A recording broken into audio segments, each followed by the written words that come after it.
Hello friends, today we are going to discuss Piaget's theory of cognitive development। यानी कि आज हम लोग डिस्कस करेंगे पियाजे के संज्ञानात्मक विकास की थ्योरी के बारे में। तो चलिए दोस्तों स्टार्ट करते हैं बिना ज्यादा समय वेस्ट किए हुए। दोस्तों सबसे पहले हम जानेंगे कि पियाजे जिनका नाम जिनका पूरा नाम जीन पियाजे था, इनका जन्म 1896 में हुआ और इनकी डेथ 1980 में हुई। ये स्विट्जरलैंड के रहने वाले एक साइकोलॉजिस्ट, फिलोसोफर और जूलॉजिस्ट थे।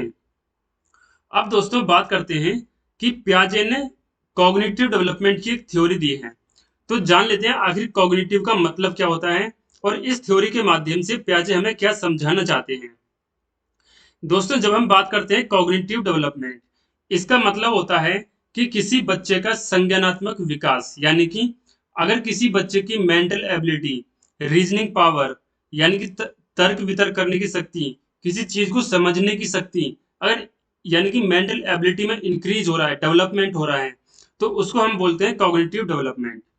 अब जैसा कि हम जानते हैं कि कॉग्निटिव डेवलपमेंट यानी कि जो मेंटल एबिलिटी है, तर्क वितर्क करने की क्षमता है, किसी चीज को सोचने समझने की क्षमता है, इस चीज का डेवलपमेंट बच्चे के जन्म से लेकर बच्चे की मृत्यु तक, यानी कि from the inception to the death तक cognitive development regularly continuous form में चलता रहता है। अब इसी चीज को समझाने के लिए पियाजे ने एक थ्योरी दी है कॉग्निटिव डेवलपमेंट की, जिसमें पियाजे ने समझाया है कि बच्चे का जो कॉग्निटिव डेवलपमेंट है वो किस प्रकार से होता है। तो चलिए दोस्तों, ये थे कुछ बेसिक चीजें कि कॉग्निटिव डेवलपमेंट की थ्योरी आखिर है क्या। अब पियाजे ने अपनी थ्योरी को समझाने के लिए कुछ कंसेप्ट दिए हैं। तो पियाजे की थ्योरी को स्टार्ट करने से पहले हम उन कंसेप्ट को जान लेते हैं, ताकि हम पियाजे की थ्योरी को काफी इजीली समझ सकें। सबसे पहली बात जो कि कुछ स्कीम्स के थ्रू, कुछ कंसेप्ट के थ्रू पियाजे ने बताई है, वो है सबसे पहला है schema, then adaptation, assimilation and accommodation. यानी कि कुछ ऐसे कंसेप्ट हैं जो कि पियाजे ने अपनी थ्योरी को समझाने के लिए बताए हैं। जब हम बात करते हैं स्कीमा की, तो दोस्तों आखिर स्कीमा होता क्या है। स्कीमा किसी भी व्यक्ति के माइंड में वो इंफॉर्मेशन होती है जिसके थ्रू वो किसी चीज को समझता है, या फिर जिस इंफॉर्मेशन की मदद से किसी व्यक्ति के माइंड में किसी चीज के प्रति एक समझ उत्पन्न होती है, उसको बोलते हैं स्कीमा।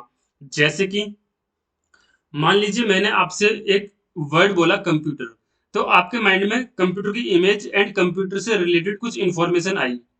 तो जो आपके माइंड में कंप्यूटर की इमेज आई है और जो आपके माइंड में कंप्यूटर से रिलेटेड कुछ इंफॉर्मेशन आई है, इसी को हम बोलते हैं स्कीमा। यानी कि आपके माइंड में कंप्यूटर का ये स्कीमा बना हुआ है, जो भी आपने सोचा वो आपका स्कीमा है कंप्यूटर से रिलेटेड। तो ये होता है स्कीमा। इसको अगर हम किताबी भाषा में बोले तो स्कीमा का मतलब होता है ऑर्गेनाइज्ड कलेक्शन ऑफ फाइल और इंफॉर्मेशन इन अवर माइंड। यानी कि हमारे दिमाग में जो इंफॉर्मेशन है, सूचना है, उसका व्यवस्थित कलेक्शन, उसको कहते हैं स्कीमा। नेक्स्ट पॉइंट आता है अपना एडेप्टेशन। एडेप्टेशन का मतलब है कि नई इंफॉर्मेशन को हम किस प्रकार से एडेप्ट करते हैं, स्वीकार करते हैं, ग्रहण करते हैं, इसको बोलते हैं एडेप्टेशन। अब एडेप्टेशन को जीन पियाजे ने दो पार्ट्स में डिवाइड किया है। पहला असिमिलेशन एंड सेकंड अकोमोडेशन। यानी कि हम नॉलेज को दो तरीके से प्राप्त करते हैं। दो तरीके हैं नॉलेज को प्राप्त करने के, जिनमें से पहला है असिमिलेशन एंड दूसरा है अकोमोडेशन। अब इनमें डिफरेंस क्या है, एक एग्जांपल के थ्रू समझते हैं। मान लीजिए जैसे मैंने अभी आपको एग्जांपल दिया कंप्यूटर का। अब आपको कंप्यूटर की ऑलरेडी नॉलेज है, आपके माइंड में कंप्यूटर की इमेज है और कंप्यूटर के बारे में कुछ थोड़ा बहुत इंफॉर्मेशन जितनी भी है वो आपके पास है। अब मान लीजिए मैंने आपसे पूछा कि कंप्यूटर का जो कीबोर्ड है उसमें कितनी कीज होती हैं, यानी कंप्यूटर के कीबोर्ड में कितने बटन होते हैं। तो हो सकता है आपको ना पता हो और हो सकता है आपको पता हो। अगर मान लीजिए आपको इसका आंसर नहीं पता, फिर मैंने आपको बताया कि कंप्यूटर के कीबोर्ड में 104 बटन्स होते हैं, यानी जो स्टैंडर्ड कीबोर्ड होता है उसमें 104 बटन होते हैं। अब ये क्या हुआ, ये आपकी जो नॉलेज है ना उसमें असिमिलेशन हुआ। यानी कि आपको कंप्यूटर नॉलेज पहले से थी, लेकिन आपने उसमें एक नई इंफॉर्मेशन जोड़ दी उसी इंफॉर्मेशन में, इसको कहते हैं असिमिलेशन। तो असिमिलेशन का मतलब है to add new knowledge in existing knowledge. यानी कि अपनी पुरानी नॉलेज में एक नई नॉलेज को जोड़ना, इसको बोलते हैं असिमिलेशन। अब नेक्स्ट कंसेप्ट है अपना अकोमोडेशन, कि अकोमोडेशन क्या है। अब इसी एग्जाम्पल के थ्रू समझते हैं। मान लीजिए मेरे पास में एक फोन है जिसको मैंने कंप्यूटर की तरह रखा हुआ है या फिर लैपटॉप की तरह रखा हुआ है किसी स्टैंड पर। अब एक हो सकता है कोई छोटा बच्चा जो जिसको कंप्यूटर नॉलेज है, जो जो जानता है कि कंप्यूटर कैसा दिखता है, अब हो सकता है कि वो फोन को भी कंप्यूटर समझने लग जाए। तो जब हम उस बच्चे को बताएं कि ये कंप्यूटर नहीं है, ये एक्चुअल में एक फोन है, इसका मतलब क्या हुआ कि उसकी जो पुरानी नॉलेज थी ना, उसने उस नॉलेज में अपनी नई इंफॉर्मेशन को शामिल नहीं किया, बल्कि एक नई नॉलेज सीखी है कि जरूरी नहीं है कि हर कंप्यूटर की जैसी दिखने वाली चीज कंप्यूटर हो। तो जब हम एक नई नॉलेज सीखते हैं, एक नई प्रकार की इंफॉर्मेशन को ग्रहण करते हैं, उसको बोलते हैं अकोमोडेशन। तो ये थे कुछ कंसेप्ट जो कि जीन पियाजे ने अपनी थ्योरी को समझाने के लिए दिए हैं। तो दोस्तों बढ़ते हैं हम जीन पियाजे की थ्योरी के ओर।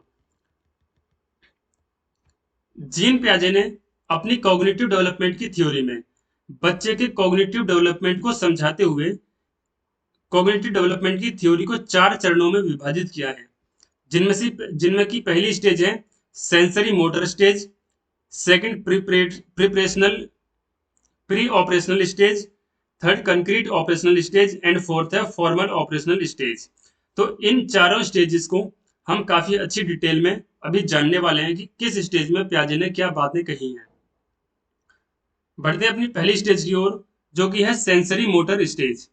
दोस्तों during this earlier stage of cognitive development, infants and toddlers acquire knowledge through sensory experiences and manipulating objects। यानी कि जो हमारी फर्स्ट स्टेज होती है कॉग्निटिव डेवलपमेंट की पियाजे के अकॉर्डिंग, उसमें पियाजे ने बताया है कि पहली स्टेज यानी सेंसरी मोटर स्टेज में जो बच्चा है वो नॉलेज को अक्वायर करता है, यानी नॉलेज को प्राप्त करता है किसके थ्रू, सेंसरी एक्सपीरियंसेस के थ्रू, यानी कि वो अपने सेंसेस का यूज करता है नॉलेज को प्राप्त करने के लिए। A child's entire experience at the earliest period of this stage occurs through basic reflexes, senses and motor responses, यानी physical activities। इसका मतलब ये है कि पियाजे बोलते हैं कि बच्चा जब 0 साल से यानी कि बर्थ से लेकर 2 साल तक की एज बच्चे की होती है, तो उस समय पे वो सेंसरी मोटर स्टेज में होता है। अब सेंसरी मोटर स्टेज में बच्चा जो फिजिकल एक्टिविटीज करता है, जैसे कि बच्चा अपने घुटनों से हल्का हल्का हल्का चलता है, अपने हाथ पैरों को हिलाता है, तो ये फिजिकल एक्टिविटीज के माध्यम से और अपने सेंसेस के माध्यम से और कुछ रिफ्लेक्शन करके इन सारी चीजों से वो कुछ ना कुछ सीखता है। यानी कि बच्चे के सीखने के जो माध्यम होते हैं वो reflection, sense and physical activity होती है सेंसरी मोटर स्टेज के दौरान। तो दोस्तों कुछ मेजर कैरेक्टरिस्टिक्स देख लेते हैं जो कि सेंसरी मोटर स्टेज के दौरान बच्चा करता है, जैसे कि know the world through movements and sensations. यानी कि जब सेंसरी मोटर की स्टेज में बच्चा होता है, उस समय पर बच्चा अपनी नॉर्मल जो मूवमेंट्स होती है, फिजिकल जो मूवमेंट्स होती है हाथ पैरों की, उनके थ्रू, और दूसरा उसके सेंसेशंस यानी सेंस जो ऑर्गन्स होते हैं उनके थ्रू बच्चा एक नई नॉलेज को प्राप्त करता है। Learn about the world through basic actions such as sucking, grasping, looking and listening. यानी कि बच्चा वर्ल्ड को, अपनी दुनिया को, अपने आसपास के जो समाज है उसको कुछ एक्शंस के थ्रू जानता है, जैसे कि देखना, सुनना, इस प्रकार के कुछ एक्शंस के थ्रू बच्चा इस स्टेज में अपनी दुनिया को जानने की कोशिश करता है। Learn that things continue to exist even when they can not be seen, यानी ऑब्जेक्ट परफॉर्मेंस। अब दोस्तों ये एक बहुत इंपॉर्टेंट कंसेप्ट है ऑब्जेक्ट परफॉर्मेंस का, जो कि सीटेट के एग्जाम में काफी बार पूछा जा चुका है। एक्चुअल में ऑब्जेक्ट परफॉर्मेंस होता क्या है, पियाजे ने ऑब्जेक्ट परफॉर्मेंस के बारे में क्या एग्जांपल्स दिए हैं और इसके बारे में क्या समझाया है। तो हम एक एग्जांपल के थ्रू समझते हैं कि ऑब्जेक्ट परफॉर्मेंस आखिर होता क्या है। जैसे मान लीजिए एक छोटा बच्चा है, उसको आपने एक वॉच दिखाई और बच्चे ने बोला कि मुझे ये वॉच चाहिए। अब उसके बाद में आप क्या करते हैं, उस वॉच को छुपा लेते हैं अपनी पीठ के पीछे या फिर अपने जेब में, या कहीं ना कहीं उस वॉच को छुपा देते हैं। तो दो कंडीशन हो सकती हैं। पहली कंडीशन हो सकता है कि छोटा बच्चा है तो सोचे कि वॉच पहले इस दुनिया में एग्जिस्ट करती थी, लेकिन अब इस दुनिया में कोई वॉच जैसी चीज है ही नहीं।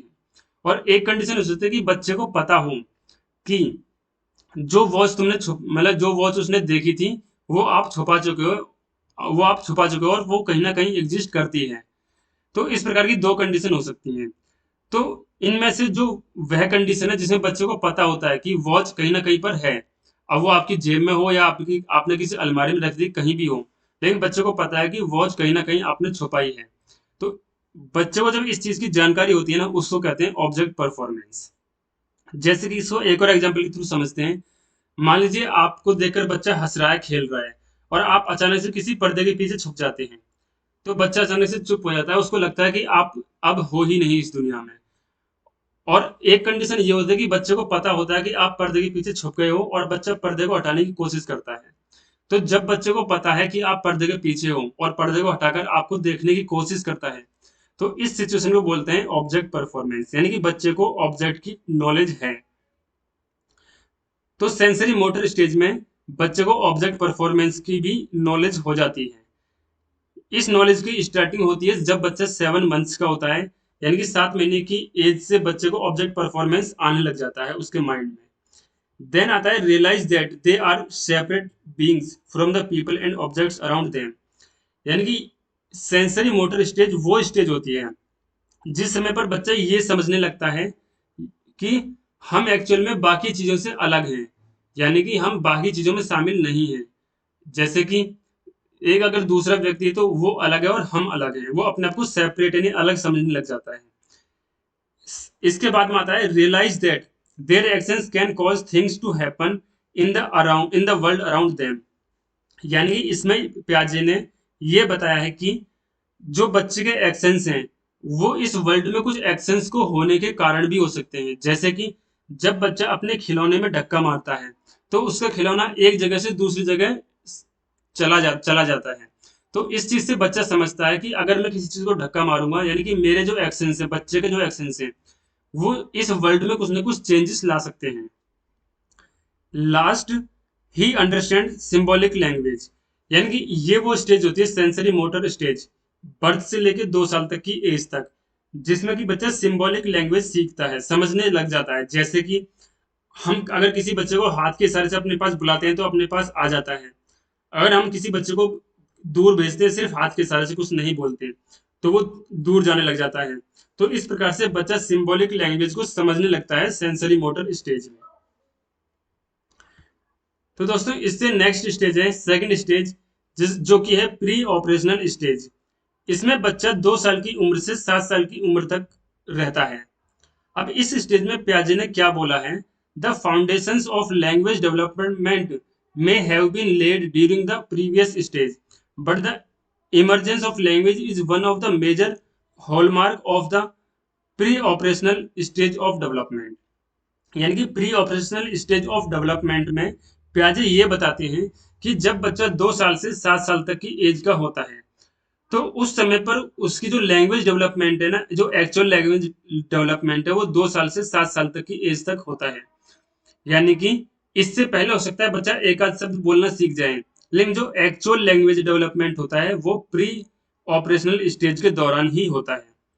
अब जान लेते हैं प्री ऑपरेशनल स्टेज की कुछ कैरेक्टरिस्टिक्स जो कि प्याजे के द्वारा बताए गए हैं। प्याजे बताते हैं कि begins to think symbolically and learn to use words and pictures to represent objects। यानी कि ये वो स्टेज है प्री ऑपरेशनल स्टेज, जब बच्चे की जो सिंबॉलिक लैंग्वेज को समझने की जो अंडरस्टैंडिंग होती है वो काफी हद तक इम्प्रूव हो चुकी होती है और वो अच्छे तरीके से सिंबॉलिक लैंग्वेज को समझ पाता है। देन आता है tend to be egocentric and struggle to see things from the perspectives of others।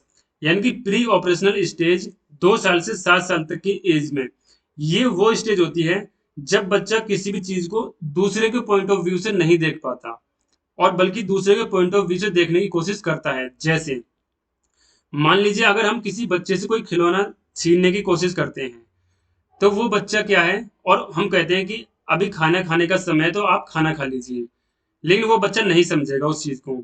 उसको खेलना है तो वो खेलेगा, क्यों? क्योंकि वो अभी दूसरे के पॉइंट ऑफ व्यू से नहीं समझ पा रहा है कि सामने वाला हमसे ये अगर कुछ कह रहा है तो क्यों बोल रहा है। तो इस चीज को बच्चा नहीं समझ पाता है प्री ऑपरेशनल स्टेज में। सेकंड, प्री ऑपरेशनल स्टेज में बच्चा ईगोसेंट्रिक होता है, यानी कि वो अपनी चीजों को लेकर वो अपने खिलौने किसी को नहीं देगा, अगर किसी ने छीन लिया तो वो रोने लग जाएगा। इस प्रकार से बच्चा ईगो सेंट्रिक होता है प्री ऑपरेशनल स्टेज में। Getting better with language and thinking but still tend to think in every concrete terms. यानी कि लैंग्वेज स्किल्स और जो थिंकिंग होती है उनमें इस स्टेज में बच्चा थोड़ा बेटर हो जाता है, काफी अच्छे तरीके से समझने लग जाता है। Animism is found in child. अब दोस्तों ये भी बहुत इंपॉर्टेंट पॉइंट है CTET D triple S B और टीचिंग के एग्जाम्स के पॉइंट ऑफ व्यू से, क्योंकि काफी बार ये क्वेश्चन रिपीट हो चुका है सीटेट में। अब ये है क्या, इसको समझने की कोशिश करते हैं। जब बच्चा प्री ऑपरेशनल स्टेज में होता है तो बच्चे में एनिमिज्म पाया जाता है। एनिमिज्म का मतलब है कि बच्चा जो नॉन लिविंग चीजें हैं, यानी जो निर्जीव चीजें हैं, उनमें सोचता है कि इनमें भी जान है। नॉन लिविंग चीजों को बच्चा लिविंग समझने लगता है। इसी को बोलते हैं एनिमिज्म। जैसे कि अगर हम किसी बच्चे के किसी गुड्डे या गुड़िया को चांटा मारते हैं तो बच्चे को लगता है कि इसको दर्द हो रहा है और बच्चा भी रोने लग जाता है। तो इसी चीज को बोला जाता है एनिमिज्म। अब ये सीटेट में काफी बार पूछा गया है कि एनिमिज्म की जो फीलिंग है बच्चे के अंदर वो किस स्टेज के दौरान होती है। तो ये होती है प्री ऑपरेशनल स्टेज के दौरान। तो चलिए दोस्तों बढ़ते हैं अपने अगले स्टेज पे, जो कि है कंक्रीट ऑपरेशनल स्टेज। ये पियाजे की थ्योरी की थर्ड स्टेज है। इसमें बच्चे को 7 ईयर से लेके 11 ईयर्स तक के बच्चे को रखा जाता है। While children are still very concrete and literate in their thinking, at this point in development, they become much more adept in using logic. The egocentrism of the previous stage begins to disappear as kids become better at understanding about how other people might view a situation. यानी जो concrete operational stage होती है, इसके दौरान में जब बच्चे के जो हमने इससे पहले पढ़ा था कि बच्चे में दूसरों की जो थिंकिंग होती है उसको समझने की नॉलेज नहीं हो पाती है। यानी कि हमने पढ़ा था कि दूसरे के पॉइंट ऑफ व्यू को वो समझ नहीं पाता है। लेकिन कंक्रीट ऑपरेशनल स्टेज वो स्टेज होती है जिसमें बच्चा दूसरों की थिंकिंग को भी समझने लग जाता है कि अगर कोई हमें कोई सजेशन दे रहा है या हमसे कोई बात बोल रहा है तो वो क्यों बोल रहा है। दूसरा उसकी जो ईगो सेंट्रिज्म होता है बच्चे का, यानी कि अपनी चीजों को लेकर, जैसा अगर हम खिलौना छीन लेते हैं तो वो रोने लग जाता था, तो इस चीज में भी कमी आने लगती है। अब बच्चा समझने लग जाता है काफी सारी सारी चीजों को, और बच्चा अब मेंटली भी प्रिपेयर होने लग जाता है हर चीज के लिए। इसके बाद में देखते हैं कुछ मेजर कैरेक्टरिस्टिक्स जो कि कंक्रीट ऑपरेशनल स्टेज की बताई गई है पियाजे के द्वारा। Begin to think logically about concrete events. यानी जो कंक्रीट चीजें होती है ना उनके लिए अब लॉजिकली बच्चा सोचने लग जाता है, समझने लग जाता है। लॉजिकल थिंकिंग आती है बच्चे में कंक्रीट ऑपरेशनल स्टेज के दौरान। begins to understand the concept of conservation, that the amount of liquid in a short wide cup is equal to that in a tall। यानी कि दोस्तों ये वो स्टेज होती है कंक्रीट ऑपरेशनल स्टेज जिसमें कि बच्चा जो लॉजिकल चीजें होती हैं, जैसे कि एक एग्जांपल के थ्रू समझते हैं। मान लीजिए हमने 1 लीटर पानी एक गिलास में रखा और 1 लीटर पानी एक पतीले में रखा, तो हो सकता है कि बच्चा जो पतीले में रखा पानी है उसको ज्यादा समझे। क्यों? क्योंकि पतीला बड़ा है। और एक बार के लिए ये भी हो सकता है कि जो गिलास में पानी उसको ज्यादा समझे। क्यों? क्योंकि गिलास में पानी पूरा भरा हुआ दिख रहा है। लेकिन एक कंडीशन ये हो सकती है कि बच्चे को पता हो कि 1 लीटर पानी ही गिलास में है और 1 लीटर पानी ही पतीले में है, तो दोनों में इक्वल पानी है। तो इसी प्रकार से वो कंडीशन जिसमें बच्चा समझ जाता है कि दोनों चीजें इक्वल हैं या इक्वल नहीं है, उस कंडीशन को बोलते हैं कंसेप्ट ऑफ कंजर्वेशन। तो ये भी सीटेट के माध्यम से यानी सीटेट के पॉइंट ऑफ व्यू से काफी इंपॉर्टेंट कंसेप्ट है कंसेप्ट ऑफ कंजर्वेशन, क्योंकि इसको भी ये प्रश्न भी काफी बार सीटेट में रिपीट हुआ है कि कंसेप्ट ऑफ कंजर्वेशन पियाजे की किस थ्योरी यानी किस थ्योरी की किस स्टेज में बताया गया है। तो ये बताया गया है कंक्रीट ऑपरेशनल स्टेज में। Thinking becomes more logical and organized. अब कंक्रीट ऑपरेशनल स्टेज में जो बच्चे की थिंकिंग है वो पहले के मुकाबले ज्यादा लॉजिकल और ऑर्गेनाइज्ड हो जाती है। बिगिंस यूजिंग इंडक्टिव लॉजिक और reasoning from specific information to a general principle. यानी कि अब बच्चा अपनी रीजनिंग तर्क वितर्क करने की शक्ति जो होती है बच्चे की वो काफी अच्छे हद तक मतलब लगाने लग जाता है, काफी अच्छी तरीके से डेवलप हो जाती है 7 साल से 11 साल तक की एज तक। अब दोस्तों आती है अपनी फाइनल एंड फोर्थ स्टेज, जो कि है फॉर्मल ऑपरेशनल स्टेज। इसमें 12 साल के बच्चे से लेकर जब तक बच्चे की मतलब बुढ़े होकर डेथ नहीं होती उस समय तक रखा गया है। यानी फॉर्मल ऑपरेशनल स्टेज में 12 साल से ऊपर के सभी व्यक्ति आते हैं। The final stage of Piaget's theory involves an increase in logic. यानी कि इस स्टेज में क्या है, बच्चे का ओवरऑल डेवलपमेंट मींस जो कॉग्निटिव डेवलपमेंट है वो लगभग लगभग पूरा हो चुका होता है। इस स्टेज में बच्चा अपने लॉजिक लगा सकता है, अपनी जो भी एबिलिटी है किसी चीज को समझने की, रीजनिंग लगाने की, अंडरस्टैंडिंग करने की, और अब्स्ट्रैक्ट चीजों को भी सोचने की, अब्स्ट्रैक्ट आइडियाज को अपने माइंड में लाने की, ये सारी चीजें उसमें डेवलप हो चुकी होती हैं। At this point adolescents and young adults become capable of seeing multiple potential solutions of problems. यानी कि अब ये वो स्टेज होती है जहां पर अगर हम बच्चे को कोई एक प्रॉब्लम देते हैं तो उसके वो मल्टीपल सॉल्यूशंस दे सकता है अपनी लॉजिकल थिंकिंग के द्वारा। begins to think abstractly and reason about hypothetical problems। यानी कि अब बच्चा अपनी रीजनिंग एबिलिटी, उसकी जो तर्क वितर्क करने की शक्ति है, अच्छे प्रकार से डेवलप कर चुका होता है। और अगर हम उसे कुछ हाइपोथेटिकल प्रॉब्लम दें तो उसको भी वो अच्छे से सॉल्व कर सकता है। तो दोस्तों ये थी हमारी प्याजे की 4 स्टेजेस, जिनको हमने काफी अच्छे तरीके से जाना। अब हम लास्ट एक पॉइंट पर और बात करते हैं, जो कि सीटेट के पॉइंट ऑफ व्यू से काफी इंपॉर्टेंट चीजें हैं, क्योंकि ये सारे पॉइंट वो हैं जो कि सीटेट में कभी ना कभी रिपीट हुए हैं। जैसे कि प्याजे के बारे में पहला पॉइंट बताता है कि प्याजे ये जानना चाहते थे कि बच्चे अपनी नॉलेज को कैसे प्राप्त करते हैं। ये पॉइंट काफी बार सीटेट में रिपीट हुआ है कि वो कौन से फिलोसोफर या फिर साइंस को कौन से फिलोसोफर थे जो ये जानना चाहते थे कि बच्चा किस प्रकार से नॉलेज एक्वायर करता है। तो वो थे जीन प्याजे। सेकंड पॉइंट है he believed that children play an active role in learning process. यानी कि कुछ साइंटिस्ट या कुछ फिलोसोफर ऐसे होते हैं जो ये मानते हैं कि लर्निंग के लिए जरूरी नहीं कि बच्चा एक्टिवली परफॉर्म करे, बच्चा पैसिव भी हो सकता है। लेकिन प्याजे उन उन फिलोसोफर्स में से एक थे जो ये मानते थे कि एक्टिव लर्निंग यानी एक्टिव रोल प्ले जरूरी है बच्चे को अगर वो कुछ लर्न करना चाहता है तो। By interaction with the world people add new knowledge in the existing knowledge. यानी प्याजे का ये मानना था कि इस दुनिया के साथ में, वर्ल्ड के साथ में इंटरेक्शन करके लोग या पीपल या एक बच्चा अपनी पहले से जो उसको नॉलेज है उसमें एक नई नॉलेज को इंक्लूड करता है। ये प्याजे का मानना था और इसी चीज को प्याजे ने अपनी थ्योरी के माध्यम से समझाया भी है। फोर्थ है he believed that children and adults have same number of quantity of thoughts but differ in quality. अब दोस्तों ये पॉइंट ना काफी वेरी वेरी वेरी इंपॉर्टेंट होने वाला है, क्योंकि ये बहुत बार सीटेट में रिपीट हुआ है।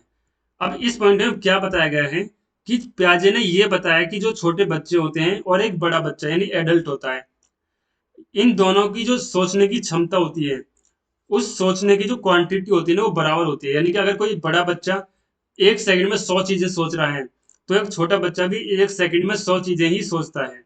यानी उनकी क्वांटिटी या नंबर सेम होता है लेकिन उनकी क्वालिटी में फर्क होता है। एक बड़ा बच्चा उस चीज को अच्छे तरीके से समझ सकता है और सोच सकता है, लेकिन छोटा बच्चा उतने अच्छे से नहीं समझ सकता या फिर नहीं सोच सकता। यानी क्वालिटी तो सेम होती, क्वांटिटी तो सेम होती है लेकिन क्वालिटी अलग होती है। अकॉर्डिंग टू प्याजे children are active constructivist of knowledge. प्याजे अपनी थ्योरी के माध्यम से ये भी बताते हैं कि जो बच्चे होते हैं ना वो नॉलेज के बहुत अच्छे कंस्ट्रक्टिविस्ट होते हैं। यानी कि नॉलेज को बहुत अच्छे तरीके से बना सकते हैं। वो किसी चीज को समझकर, अंडरस्टैंड कर कर, रिफ्लेक्शन देकर बहुत अच्छे तरीके से एक नई नॉलेज को बना सकते हैं। ये प्याजे का मानना था। He said that children are little scientist. अब दोस्तों ये पॉइंट भी वेरी वेरी वेरी इंपॉर्टेंट में आप लिख सकते हैं, क्योंकि ये भी सीटेट में काफी बार रिपीट हुआ है कि वो कौन से फिलोसोफर थे जिन्होंने ये बताया है कि चिल्ड्रन एक लिटिल साइंटिस्ट हैं, या फिर बच्चों को एक छोटा वैज्ञानिक किस फिलोसोफर ने बोला है। तो बच्चों को लिटिल साइंटिस्ट या फिर छोटा वैज्ञानिक बोला है जीन प्याजे ने। प्याजे says that thoughts come first and language comes after thoughts. अब प्याजे का ये मानना है कि पहले हमारे माइंड में थॉट्स आते हैं, उसके बाद में हमारा लैंग्वेज डेवलपमेंट होता है, यानी उसके बाद में हम लैंग्वेज सीखते हैं। जैसे कि अगर हमें कुछ बोलना है तो उससे पहले हमें कुछ सोचना पड़ेगा, उसके बाद हम उसको बोलेंगे। लास्ट पॉइंट है, he was first to make systematic study of cognitive development. यानी कि हमने जो थ्योरी पढ़ी है कॉग्निटिव डेवलपमेंट की, कॉग्निटिव डेवलपमेंट के जो सिस्टमेटिक स्टडी करने वाले पहले वैज्ञानिक वो थे जीन पियाजे। तो दोस्तों ये थी हमारी आज की वीडियो। अगर आपको वीडियो अच्छी लगी हो और इन्फॉर्मेशन आपको अच्छी लगी हो तो चैनल को लाइक शेयर एंड सब्सक्राइब जरूर कीजिएगा।